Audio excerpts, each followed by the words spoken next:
सांगली जिल्ह्यातून मोठे मोठे नेते मंत्री घडले. अनेकांनी थेट मंत्रिमंडळात स्थान मिळवलं. पण हा जिल्हा विकासाच्या बाबतीत आजही मागेच. याचं जिवंत उदाहरण म्हणजे सांगली महानगरपालिकेचा जिल्हा क्रीडा संकुल. नाव जरी जिल्हा क्रीडा संकुल असलं तरी प्रत्यक्षात या ठिकाणी गेलं की वाटतं जणू एखाद्या जंगलात आलोय. मैदान गवतानं झाकलेलं, अव्यवस्थेचं साम्राज्य, सुविधा नाहीत, प्रशिक्षण नाही. या दुर्दशेला जबाबदार कोण? तर सांगली महानगरपालिका आणि त्यांच्या बेफिकीर अधिकाऱ्यांचा हलगर्जीपणा.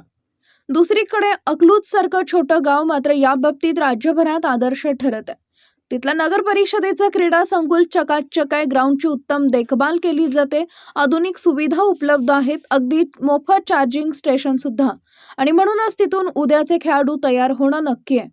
पण सांगलीत काय? जिल्हा क्रीडा संकुल जर जंगलात रूपांतरित झाला असेल तर या जंगलातून खेळाडू तयार कसे होणार? युवकांचं भविष्य घडणार तरी कसं? खेळाडू घडवण्याची जबाबदारी घेतलेली महापालिका आणि संबंधित अधिकाऱ्यांना याचं गांभीर्य आहे का, की डोळ्यावर पट्टी बांधून हे सगळं दुर्लक्ष केलं जातंय? सांगली महानगरपालिकेला जर एवढंही व्यवस्थापन जमत नसेल तर महानगरपालिका हा टॅग काढून टाका. नगर परिषद घोषित करा, अशी जिल्ह्यातील क्रीडाप्रेमी नागरिकांची मागणी आहे. क्रीडा संकुल हे केवळ मोकळं मैदान नाही, तर ही युवकांचं भविष्य घडविण्याची जागा आहे.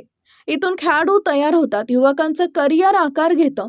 पण जिथे गवत, बकालपणा आणि जंगलाचं साम्राज्य आहे तिथं जिल्ह्याचा खेळ बघायला वेळ लागणार नाही.